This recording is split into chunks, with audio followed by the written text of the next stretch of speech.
महाभारत से रिलेटेड जो फिल्म कल्कि बनाई गई है, कल्कि अवतार के, कि उसके बाद जो उनका जन्म हो रहा है 5898 एडी के ऊपर, जो 21 साल उनका जन्म होगा, तो सोचो कितना अच्छे से बारीकी से उसके डायरेक्टर ने स्टडी किया है, आने वाला जनरेशन कुछ सीख सके, ना कि इनके फर्जी वाले सिर्फ दिखाते हैं कि कैसे एक मुस्लिम हीरो कैसे दुनिया पे राज कर रहा है, आतंकवाद दिखाते हैं, मार काट दिखाते हैं, ये सब देखना चाहते रहे हैं। जो कल की मूवी है कुछ लोगों को तो समझ ही नहीं आई है कि उसमें दिखाना क्या चाहते हैं। हैं। अरे अनपढ़ और अंधभक्त समझ रहे हो, एक्चुअली में यही है।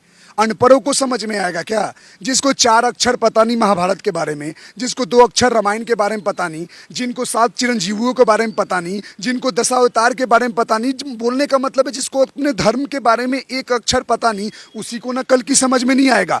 मुझे तो पता है कि भगवान विष्णु के 10वां अवतार होंगे, जब कलयुग चरम पे होगा, जब गंगा सूख जाएगी, जब हर तरफ सुखियारी होगी, एयर में पोल्यूशन होगा, भ्रष्टाचार पापाचार होगा, तब धर्म इतना हानि हो जाएगा कि स्वयं भगवान विष्णु को 10वां अवतार कल्कि के रूप में लेना होगा और अधर्म का नाश करना होगा, और उसके लिए 7 चिरंजीवियों को मदद मिलेगा। और वो 7 चिरंजीवी कौन कौन हुए? अपने विभीषण जी हुए, हनुमान जी हुए, कृपाचार्य हुए, अश्वत्थामा हुए, ऐसे कर करके 7 चिरंजीवी हैं टोटल। राजा बलि हुए।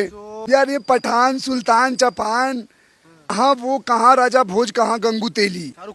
शाहरुख खान कहाँ राजा भोज, कहाँ गंगू तेली। तुम लोग जाओ प्रभास से टक्कर खान लो। को किंग खान कहा जाता है। भैया तो देश का राजा नहीं है ना, देश का राजा है क्या? जो छपरी फैंस होंगे उनके हम ना है छपरी फैंस। हम भैया अपने सनातन धर्मों की फिल्मों का सम्मान करते हैं और फिल्म भी उसी में खर्च करने जाते हैं जिसको लगेगा, जिसको देखकर कुछ सीखने को मिले। बाहुबली सबका रिकॉर्ड तोड़ेगी। कहीं ना कहीं बॉलीवुड को ये समझना चाहिए कि आप लोग ये जो दंगा भड़काने वाला फिल्म, जो हिंदू धर्म को नीचा दिखाने वाला फिल्म बनाते हो, उसको बनाना बंद करो। आप अगर धर्म का सम्मान करोगे, सनातन का सम्मान करोगे, तो आपको कहीं ना कहीं इस देश का लोग आपको ऊपर शिखर तक पहुंचाएगा। तो महाभारत का और जो एनिमेशन है, महाभारत में जो एनिमेशन दिखाया कैसा लगा आपको? रियलिस्टिक लगा। कल्कि में जो दिखाया गया है, आप एक सोचो, ये फिल्म हॉलीवुड को टक्कर दे रहा है। जैसे कभी कभी हम हॉलीवुड की फिल्म देखने जाते हैं ना, हॉलीवुड तो चलो मैं बोलूँगा नाखून के बराबर, इसलिए बोल रहा हूँ क्योंकि हमारी बॉलीवुड, ये जो हमारी जो इंडस्ट्री है, इंडियन फिल्म इंडस्ट्री, इसने इस तरह का फिल्म बनाकर मार्बल से भी काफ़ी अच्छा है। हम जैसा इमेजिन करते थे कि फिल्मों में जाकर देखेंगे ये एवेंजर्स, ये वो, अरे एवेंजर्स के बाप दादा हैं हमारे देश में। अगर हमारे देश के सही से फिल्म बना डायरेक्टर लोग फिल्म बनाने लगे ना, हमारे धर्म को चूज करके, कि भैया एक एक जो हमारे देवी देवताओं की जो कहानी है, जो हमारे धर्म से रिलेटेड कहानी है, तो भाई साहब साल में 500 फिल्म भी रिलीज करेंगे ना, तब भी कहानियां खत्म ना होगी, इतनी कहानियां हैं। लेकिन ये मानने को तैयार नहीं। पठान जैसी मूवियों पर विवाद हुआ, पीके जैसी मूवियों पर विवाद हुआ, इसको आप हिट कराने में लगे हुए हैं। सुनिए, पीके के टाइम ना हमारी भी उतनी उम्र नहीं थी। आज मुझे उस बात का रिग्रेट है कि कहीं ना कहीं हमने भी पीके जैसी फिल्म देखी और सपोर्ट की। उस टाइम उतना बुद्धि नहीं था ना, समझो आप बात को। आपके घर का परिवेश भी वैसा या हर किसी का होना चाहिए।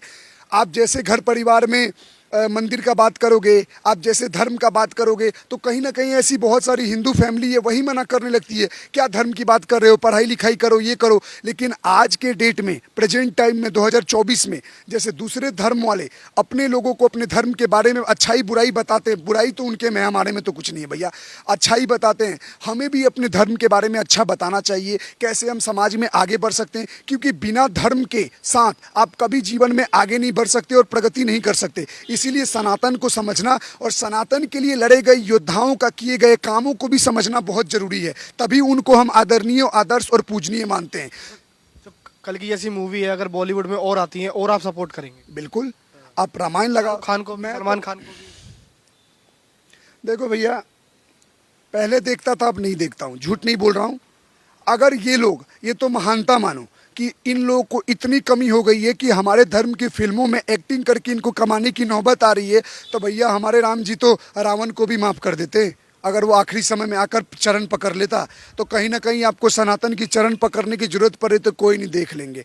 क्योंकि आप भगवानों का रूप धारण करोगे तो कहीं ना कहीं उतना सद्बुद्धि आपके अंदर आएगी।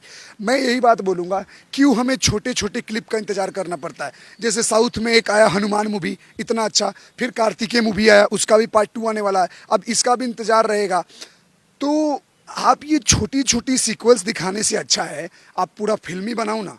मैं तो बोलता हूँ डायरेक्टर लोग कंपटीशन लगा रहे कि मैं महाभारत बनाऊंगा, मैं रामायण बनाऊंगा, मैं शिव के ऊपर बनाऊंगा, विष्णु के ऊपर बनाऊंगा। लोग देखने के बाद ये भी बोल रहे हैं कि हम तो मूवी देखी नहीं, हम तो सो रहे थे। कुछ बोल दूंगा ना उल्टा सीधा आपको कट करना पड़ेगा। तुम सो रहे थे क्योंकि तुम्हारे बाप माँ तुमको ज्ञान देने टाइम सो गया था, हर टाइम सो जा रहा है।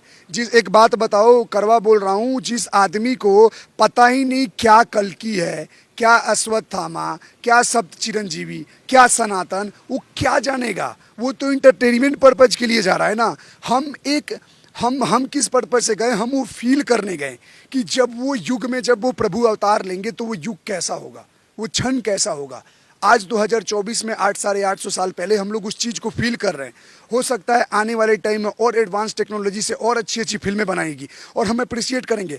और खासकर ये कार्तिकेय, हनुमान और कल्कि जैसी मूवी एक भारत के बॉलीवुड में या भारत के फिल्म इंडस्ट्री में एक रिवोल्यूशन का काम करेगी कि अब सभी डायरेक्टरों के मन में आ जाएगा कि एक फेक स्टोरी बनाने से अच्छा है, एक फेक लव स्टोरी बनाने से, एक minute let me complete, fake story बनाने से अच्छा है कि हम रियलिस्टिक फिल्मों को बनाएं जो हमारे सनातन धर्म और हिंदू धर्म का है। तो कहीं ना कहीं लोग जो उनकी फिल्में 200 होने पे भी नहीं जाते हैं टिकट देखने के लिए, तो 500 भी होगा फिर भी देखने जाएंगे। तो ये सारे डायरेक्टरों को सोचना चाहिए। आपको लगता है कि बॉलीवुड ने अब तक सनातन को और हिंदू धर्म को टारगेट किया? बिल्कुल।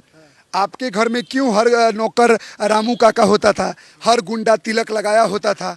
आप एक बात बताओ, हमेशा दिखाया जाता था कि मुसलमान टोपी लगा कर बैठा हुआ है तो शांति प्रिय है। हमेशा फिल्मों में दिखाया जाता है मुसलमान ही भाईचारा निभा रहा है, मंदिरों की रक्षा कर रहा है, बच्चों को बचा रहा है। क्यों? हिंदू के हाथ में पैरालाइसिस लकवा मार दिया था। एक फिल्म आया था सत्यमेव जयते तू, उसका सीन देखो कि गणेश मंदिर में अटैक हुआ, कुछ हमला होने का कगार आया, तो उस गणेश मंदिर के सारे मतलब पुजारी लोग मंदिर छोड़ के भाग रहे हैं और मुसलमान आकर ठेला पे गणेश जी का मूर्ति ले जाके मंदिर से बचा रहा है। किससे किसको बचा रहे हो भाई? तो भाईचारे का प्रतीक क्या दिखा रहे हैं कि लोग अच्छे होते हैं? अब बंद करो। इस देश में भाईचारा बोलना ही सबसे बड़ा ढोंग और पाखंडवाद है। जो सिया सुन्नी भाई भाई नहीं, जो अपनी माँ बहनों के सगे नहीं हुए, वे आपके हमारे सगे होंगे। हमें नहीं चाहिए। मैं एक ही बात बोलना चाहता हूँ आपके चैनल के माध्यम से, जितने भी व्यूअर्स देख रहे हैं, तुम हिंदू हो, खुद में तो भाई भाई हो जाओ। राजपूत, ब्राह्मण, त्यागी, डोम चमार में बटे हुए हो। अरे तुम कलावा बांधते हो ना, भगवान को मानते हो ना, तो जो मानता है अपने आप को एक सनातन सोच से एक दूसरे के एक हो जाओ। हिंदू भाई भाई हो जाए, वही बहुत बड़ी बात है। हमें दूसरे के गोद में बैठने का जरूरत नहीं है। एक कहावत है ना कि गाय को रोटी खिलाने वाला और सनातन को किस तरह गाय को सुनिए, एक कहावत है ना, गाय को रोटी खिलाने वाला और गाय के रोटी के साथ खाने वाला कभी भाई भाई नहीं हो सकते। तो हम कभी नहीं हो सकते। उनका अपमान दिखाया जाता है ना महाराज। सनातन का अपमान कैसे दिखाते हो? हर फिल्मों में अब बोला जाता है कि हवस का पुजारी। क्यों? हवस का मुल्ला नहीं हो सकता? गुनाहों का देवता, गुनाहों का अल्लाह नहीं हो सकता? तो आप कहीं ना कहीं देख रहे हो एक सॉफ्ट टारगेट, और जबकि आपको भी कहीं मूवी